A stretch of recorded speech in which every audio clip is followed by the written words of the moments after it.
Hello again and welcome back to English Today. This is DVD 20 and the third DVD of your advanced level. And in this DVD, we'll start with another 2 episodes of our story, That's Life.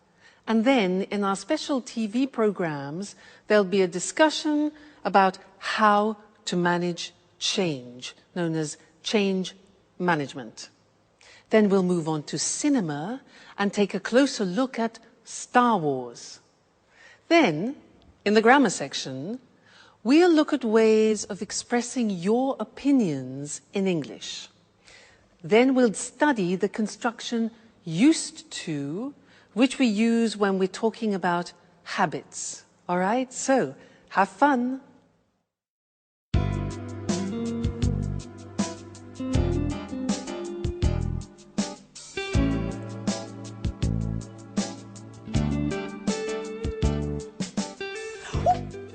Edward, stop! Put that infernal gadget away. That's enough. There's a limit to everything, you know. Great. That's it, Anne. Go on like that. You are fantastic. Oh, fantastic, my eye. I told you to cut it out. Alice! Alice! Yes, Anne, what can I do for you? Stop laughing. Oh, Anne, come on. And tell your director friend to give it a rest. And put away that damn video camera. I absolutely do not want to be filmed like this. Have I made myself perfectly clear? Hi, Alice. Hey. Good morning, Edward. Can't stop working, eh? What's on the menu for today's shoot? Wow, Anne, you look beautiful. Excuse me, could I use the bathroom for a moment? Huh? Thanks. Oh, calm down, Anne. None of these sessions are going to be shown for air. At least for now. What exactly does for now mean? Well, once all the material's been put in place, cut and edited, Edward's planning on showing it to a producer. If it's accepted, the idea is to go for our own TV program. Isn't that a great idea? What? Yeah. Producer? Television? Mm-hmm. Let me in, Jack. Let me in. No, let me in. Oh, oh, oh, let me in. Oh.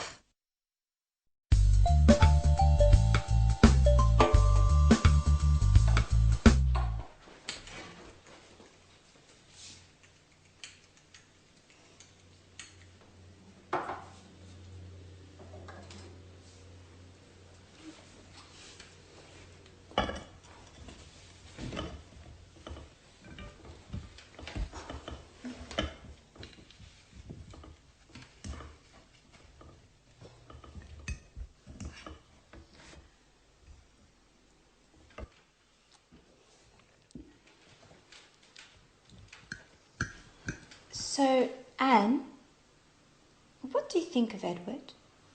In what sense? As a man or as a director? Do you really have to ask? As a man, of course. Well, I've just met him, so I can't really say. But as a director, my view is that he's a bit too intrusive. Come on, Anne, get over it. That's his job. In my opinion, I think he's just great. Oh, what's this I'm hearing?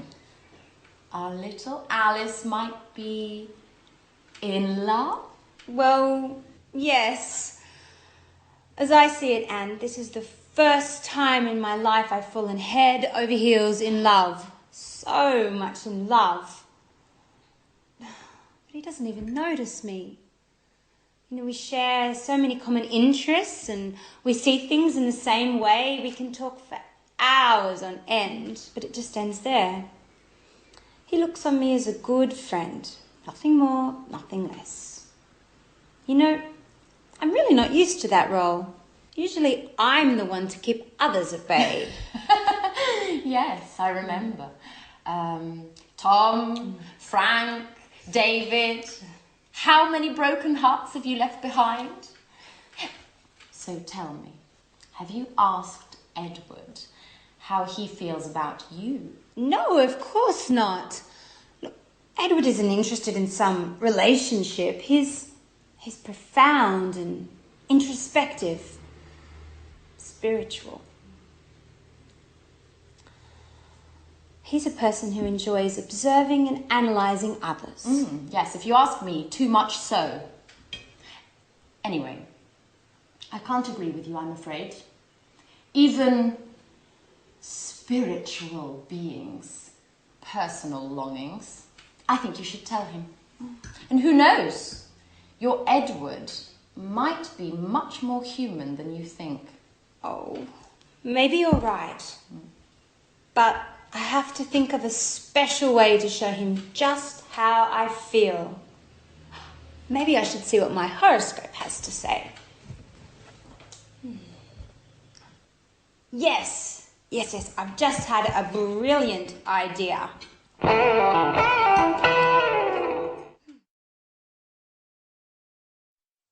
Hello again and welcome back to your live English language TV program. Did you hear in that episode how the girls were talking about their love problems? They were exchanging opinions about their love problems. Well, that's what I want to study with you now, is how do you express your opinion in English and how do you ask other people for their opinion? Now, to do this, I want to talk about an article which I read yesterday, in fact, in this magazine about women. And the article made some statements, and I want to ask you what your opinion is about the statements that I read, and I will tell you mine, all right? Well, I read this. Women are less rational than men. Women are less rational than men. What do you think about that? Yeah, well, I can go along with that. I agree in a way women are more emotional and more instinctive. Yeah, do you agree? Next thing. Other thing they said is women are less intelligent than men. Women are less intelligent than men. Now, what do you think about that? Well, I totally disagree with that. I don't know about you. Women are less intelligent than men. Who wrote this article? Men are stronger than women. Do you agree? Well, yeah, I mean, physically, men usually are stronger than women. Maybe emotionally and morally, we could debate the fact. Yeah? Maybe? Okay. Next one. Men make better leaders than women. Do you agree with that? Yeah, up to a point. I mean, most of the leaders in this world are men. But maybe it's because women haven't had enough chance to be leaders yet. Who knows? All right, and the last one is a woman's place. A woman's real place is in the home. What do you think about that? I totally agree. A woman's place should be in the home. This article. Let's move to language. Maybe it's better. Let's talk about the language we use when we give opinions. And let's use the screen. So, asking for somebody's opinion, how can you do that? Well, you can say, what do you think about that? What do you think about that? Simple question. Or, what's your opinion? We can also ask, what do you feel about that, which is more related to emotions rather than to the intellect. So, what do you feel about that? Or, what are your thoughts? What are your views about that? All right, so those are all ways of asking for somebody's opinion. When you want to give your opinion, you can say, I think, I feel, in my opinion, we should. My view is that we should, my view. Or as I see it, I think we should. All right, so that's giving opinions. Now, often you want to talk about agreement. Now, how do you ask a person for agreement? We don't say, "Are you agree?"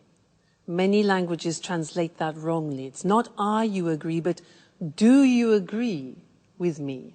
All right? Do you agree? Be careful. Do you agree? Another alternative is "do you go along?" Go along means have the same opinion. Do you go along with that? All right? Now, imagine that you want to agree totally with someone. Do you agree with that? Exactly. You can say, "I totally agree with you. I completely agree with you." You can say, "Yeah, I go along with that. I agree with that." You can also say, "That's right. Exactly," or "absolutely." There's all ways of agreeing totally. Now imagine that you agree sort of, you agree partially. The language here is, "Yeah, that's a good point, but I agree with you up to a point. I agree with you up to a point." So that's partial agreement, but not total agreement, all right? Now, disagreement. To be polite, you can say, "I can't agree with you, I'm afraid." If you say, "I don't agree with you," that's quite aggressive. So it's better to say, "I can't agree with you, I'm afraid," for example, if you're in a meeting. But if you want to be aggressive, you can say, "I totally disagree with you." All right, so that's an aggressive disagreement. And you could also say, "Oh, come on. Come on." All right? So there, we looked at exchanging opinions, giving opinions, asking for opinions, and then talking about agreement, agreeing totally, partially, and disagreeing. I'm sure you'll find that very useful because it's what we do every day. All right? So happy practicing and see you in the next lesson. Bye.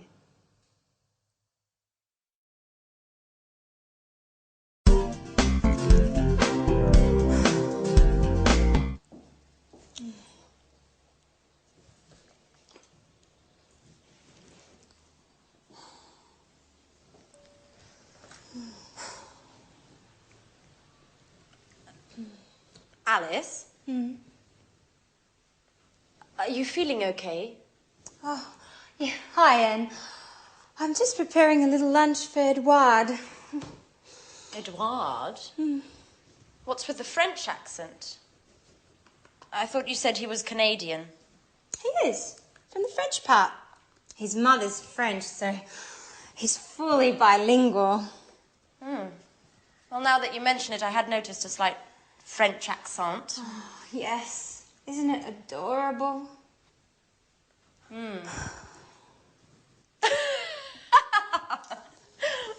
Well, I must say, love does work wonders.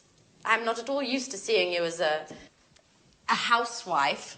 Well, to tell you the truth, I haven't got used to it yet. You know, I just hope I got the recipe right. You know, I followed the instructions to the letter. But you know I feel like a fish out of water with these things. So, you've decided to go for Edward's jugular. Well, not only that. Here's the crowning touch. What is it? It's a Chinese fortune cookie with a little note inside. What a romantic idea. Do you think? I wrote the note myself. I thought I would surprise him by hiding it inside his napkin. Like this. What do you think? I think it's just perfect. You'll see. It will go straight to his heart. Oh. Wait, oh, ah! Oh, stop.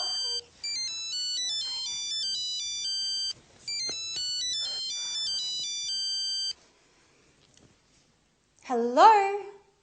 Yes, this is Alice. Oh, It's already come in. What? Oh, in half an hour? Yeah, okay. I'll be there in a few minutes. Anne? Could I borrow your car? Please? I have to go and pick up a packet my father sent me, but the post office closes in half an hour and I won't make it on foot. My car? You don't have a license? Oh, don't worry about it. I have it. And anyway, I always used to drive. You know, my dad's got a car just like yours. Okay, I'm off. Tell Edward I'll be back in a flash. Alice? Alice? Who's going to clean up this mess? Get used to it, Anne. It's the same old story. Now I'm late.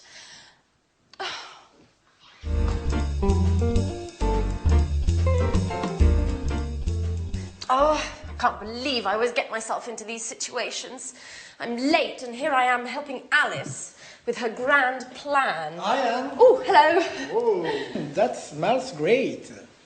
My compliments to the chef. Oh, no, Edwin. It's not like you think. I have to go. I've got a meeting with my boss. Alice has just gone out. She told me to let you know that she'll be returning soon. Bye-bye. Well, I'm starving. What's this? A little note? A little delight for the man who's got my heart racing. What? What's this all about? There must be some mistake. Oh, well, yes, this is my napkin. Who could have written this? Oh my God! Anne! But she was just here and she was so shy. This is getting interesting. Anne is very cute. So what am I going to do now? I'm not used to these things. Now, has it gone? Well, it's not here. It's not there either. Edward? Yes? Have you seen my mobile phone? Oh, no, here it is. Thanks.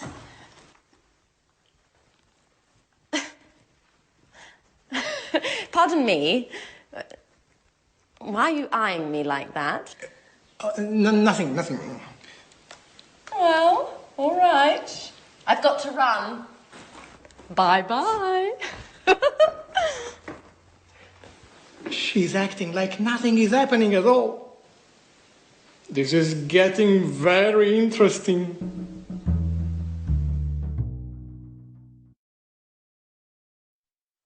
Hello again and welcome back. Did you notice a grammatical form that they used to and get used to? Did you pick that up when they were speaking? Because these are forms that we use in English when we're talking about habits. It's not an easy form, and I'd like to teach you that now. And to do that, to give you an example of the grammar in action, I want to talk to you about when I moved to Italy and I lived there for some time, and I had to change some of my habits. I had to adopt some Italian habits. I had to get used to new things, all right? So I'm going to use the grammar construction as I talk about this. Try and listen and pick it up. Now, I wrote a list actually because really fascinating. You would think that Italy and England being very close wouldn't be very different, but in fact there are some noticeable differences. For example, driving on the right. I had to get used to driving on the right. In England, we drive on the left. So you can imagine it's a question of life and death. So the first thing was I had to get used to driving on the right. You hear that? To get used to driving on the right. Now that means that I had to adopt a new habit, to get used to doing something. We'll look at the grammatical form after. For now, just listen how I use it, all right? Another thing. Oh yeah, Italian driving. I had to get used to Italian driving. Red lights are not really red lights. Red lights, traffic lights, are negotiable. And I had to get used to being very flexible driving on the roads in Italy, I can assure you. Now, speaking Italian. Now, when you speak Italian, you divide the world into masculine and feminine. And you know that in the English language, we don't have masculine and feminine. For table is neutral, whereas in Italian, it can be masculine or feminine. For example, a computer is masculine. So I had to get used to dividing my world into objects, which are masculine, and feminine, which for an English person is really quite a challenge. So another thing was rolling my R. In English, we don't say R. It doesn't exist. But in Italian, for example, if you want to say red, you have to say rosso. R. It took me 1 year to learn R.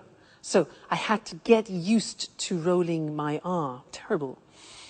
Coffee. In England, we have mugs of coffee like this. In Italy, I had to get used to small amounts of strong coffee. So that was a new habit. But then I found cappuccino, so that was the alternative. And the last thing that I had to get used to was the Italians gesticulating. The Italians use many gestures like oh, and they use their shoulders, oh, and noises as well. And when I saw Italians in the street at the beginning, I thought they were always arguing.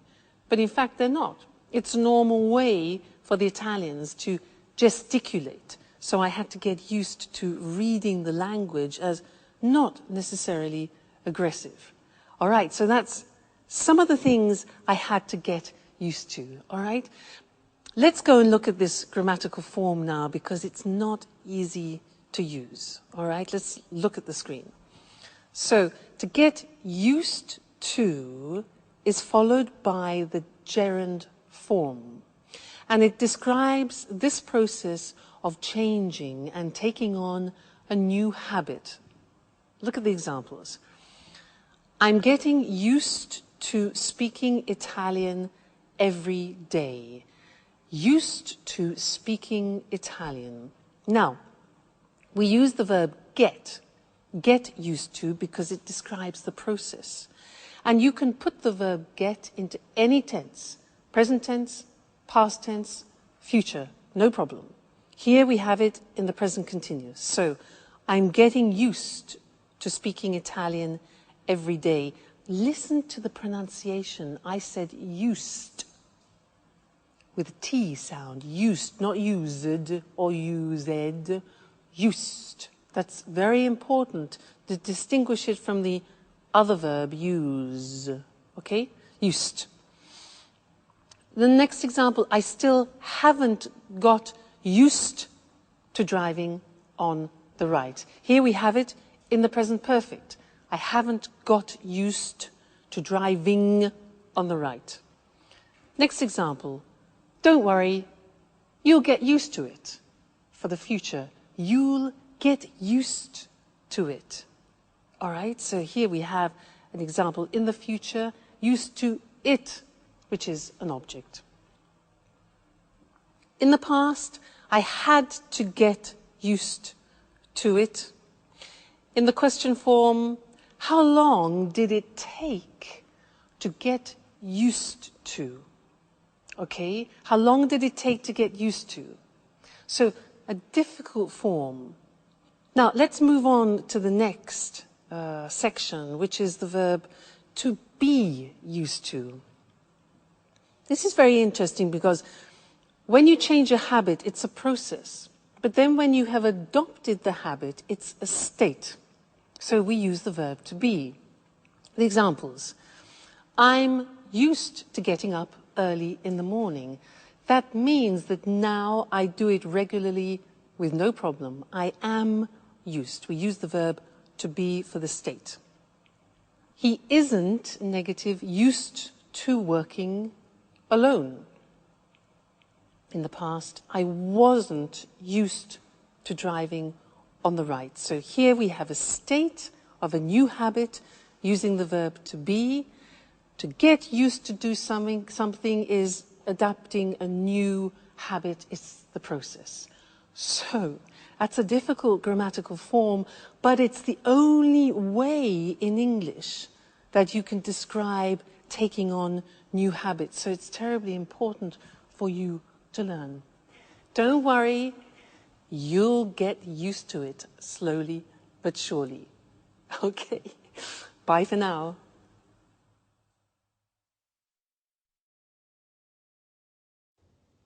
Hello, and welcome to this week's edition of Let's Talk, our evening discussion program with our commentators, Tom and Marie. Good evening, everyone. Good evening.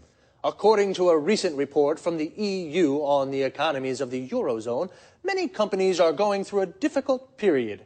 Senior managers are realizing that business as usual is no longer possible. Many companies need to embrace radical change in order to survive. What do you think about this situation? Well, it's true that today companies must face up to the fact that they may have to change the way they do business. New technology is making this change necessary, and new competition can result in a company having to completely rethink its business plan. I agree. Another example is when a company decides to enter a new market and becomes very successful. This success can require changes to the way the company does things. All these situations result in changes being needed to the way a company operates. It's not easy to make changes to the way a company operates and the way people work. How can a company do this successfully? Well, there's been a lot of research on this topic. It's called the change management process. I see. So what are the elements of a successful change management process? Where do you start? Well, it's important to analyze the situation carefully before embarking on a process of change. A good analyst will identify the key areas of a company's operations that need to be changed. Then an effective change strategy needs to be drawn up. This says exactly what needs to be changed. That's right. Input to the strategy can come from the management team or an external consultant. In addition, all the company's workers should be asked for ideas. Sorry, I don't quite follow that. Do you mean that the workers in a company should be able to decide what changes are made? No, that's not what I mean. Everyone in the company should be canvassed for suggestions on changes that could be made to the company. This enables employees to buy into the change process. They feel included and are more likely to implement the changes once they've been decided. Okay, I see. It's clear now. So, lots of people input into the change strategy. And what happens next? Well, now the strategy has to be implemented. It has to be put into action. This can be the most difficult stage of the change management process. Staff need to be told about the changes, and some may need training on new ways of doing things. A member of the management team should be available to answer questions from employees about the changes taking place. And once the changes have been implemented, is that it? No, it's not.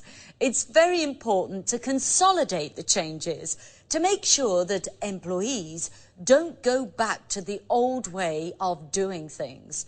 A manager should be chosen to act as a champion for the changes and should collect feedback from the employees to see what they think about the changes. This champion should praise employees who have implemented the changes. Of course, it's very important to raise the morale of staff at this time. Otherwise, there is a risk that they'll revert back to the old way of doing things. So it's quite a complex process. Well, companies need to know about change management techniques in order to survive in today's rapidly changing markets. Thanks to Tom and Marie for their explanation on how to bring about change in a company. Goodbye, Eric. Goodbye. And goodbye, everyone, and see you again next week for another edition of Let's Talk. So, the change management process is the process a company uses to change the way it operates. Due to new technologies and new competition, many companies have to rethink their business plan. To rethink something means to reconsider, to think again about a choice you made before. A business plan is a strategy for running a company. Remember, to run a company means to manage it. Companies have to embrace change. To embrace something means to accept it and put it into practice. So, to embrace change means to start making changes. Companies must face up to the fact that they have to change the way they do business. To face up to something means to accept a difficult situation exists. So, how does the change management process work? First, an analyst identifies the areas that need to be changed. An analyst is an expert who looks at all the elements of a situation. He analyzes a situation. Everyone in a company should be canvassed for suggestions. To canvass means to ask people for their opinions. This enables employees, the people who work in the company, to buy into the changes. To buy into something means to believe in something. Then a strategy is drawn up. The phrasal verb to draw up means to prepare. We use it for documents. For example, you draw up a contract. The strategy must then be implemented. To implement means to put into action. Once the strategy is implemented, it's important to consolidate it. To consolidate it means to make stronger. And employees should be asked for feedback to see what they think of the changes. Feedback means opinions about something. Well, folks, we've come to the end of today's program. See you again soon. Good morning, everyone, and welcome to another edition of Talk Cinema. This morning, we'll be talking about the most famous of all science fiction sagas, Star Wars. As always, in the studio with me is Sanjeev Gupta, our cinema expert. Welcome, Sanjeev. Hello, Lucy. Hello, everyone. A question to start with, Sanjeev. Just how many films make up the Star Wars saga? 6 in all. And how many of these have you seen? All 6, of course. And you? 4, I think. When was the first film made? The first film, A New Hope, was released in 1977. The last film, Revenge of the Sith, was released in 2005. And who's the director? Well, George Lucas wrote the scripts for all the films and directed 4 of them. And what about the other 2? Irvin Kershner is the director of The Empire Strikes Back, and Richard Marquand directed The Return of the Jedi. What's so special about the Star Wars films, Sanjeev? Lots of things, actually, Lucy. You know, the first Star Wars film, back in 1977, broke new ground with its special effects. New methods were used whereby the action shots were taken against a blue background with real models.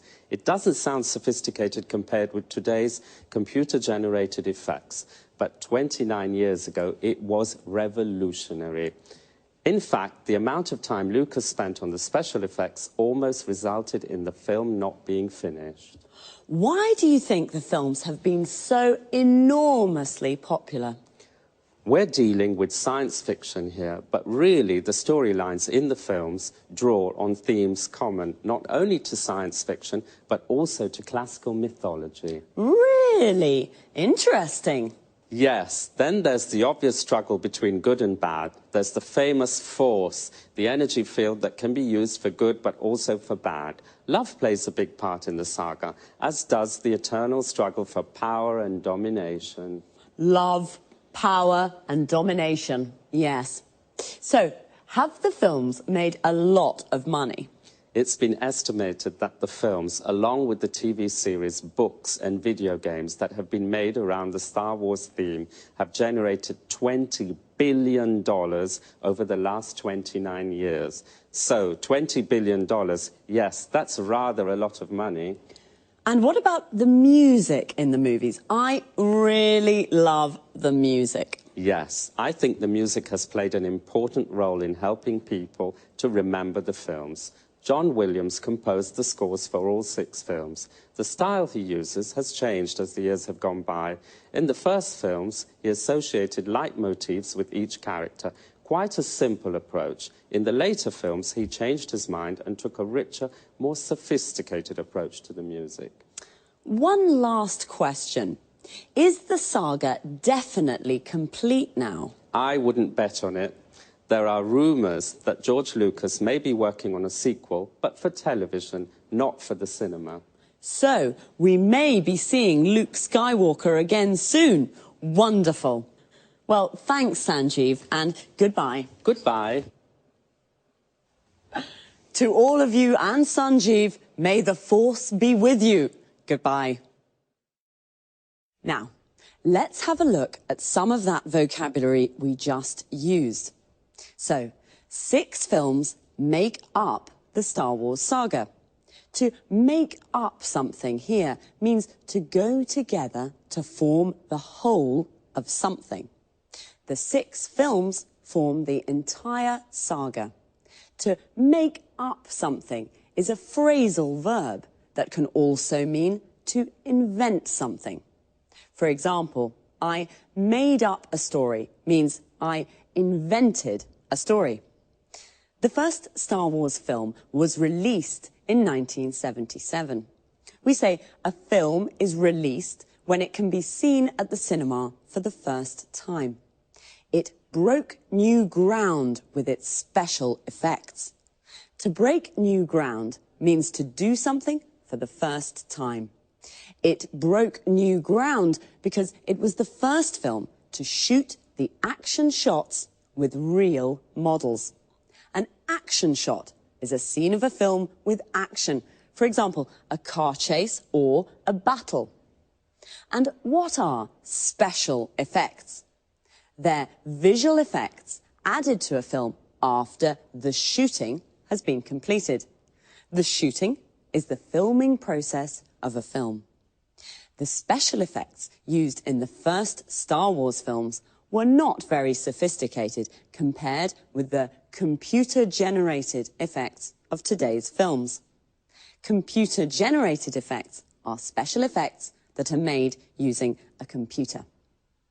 The soundtracks of the Star Wars films have also become very famous. The soundtrack of a film is its music. In the first films, John Williams, the composer of the soundtracks, associated leitmotifs with each character. A leitmotif is a reoccurring musical or visual theme associated with a particular character, situation, or emotion. Well, we have, as usual, run out of time, so goodbye for now.